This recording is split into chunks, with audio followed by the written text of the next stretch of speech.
Hey, my name is Hampton Han, an inspiring geneticist, but you already knew that. This week we are back on our regularly scheduled program and ready to talk about the Hardy-Weinberg equilibrium. So who is Hardy-Weinberg? Well, he's not a person, so maybe we should rethink that, but Hardy-Weinberg equilibrium is a way to measure if populations are evolving or not. It is a way to compare allele frequencies in a population over time. There are two equations that can be used if a population is in Hardy-Weinberg equilibrium. There are also 5 assumptions about the population. 1. There must be random mating. That means no sexual selection. 2. A large or infinite population, meaning no genetic drift. 3. No mutation. 4. No migration. And 5. No natural selection. These 5 conditions must be met for a population to be in Hardy-Weinberg equilibrium.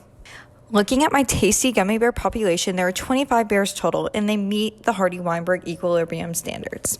In this case, we are looking at coat color. So, genotype BB means that the bear is red. Genotype big B, little b, or heterozygous means they are yellow. And little b, or homozygous recessive is neon green bears. So looking back at my population, there are 25 bears total, 11 that are red, 7 that are green, and 7 that are yellow. In order to see if this population fits the Hardy-Weinberg equilibrium, we must find their allele frequency and their genotypic frequency.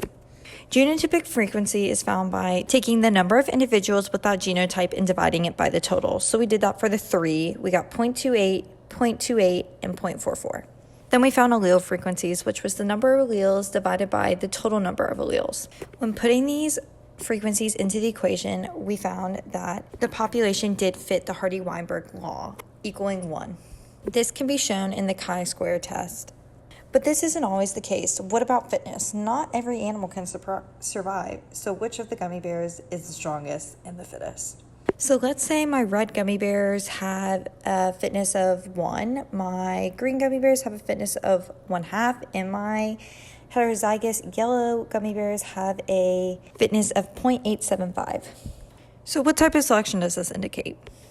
Well, directional, because one phenotype is being favored over the others. In this case, it is homozygous dominant. So how can we tell? Well, I'm going to look back at the initial population and my p-value and my q-value for each genotype. Then I'm going to multiply that by the fitness to get an unadjusted survivor rate.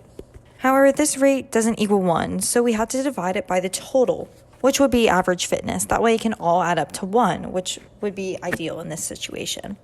We can then compare the results from our initial study to this of a population that now has fitness. It's obvious that selection has occurred within this population because we have seen certain amounts increase and decrease, as you can see on your screen above.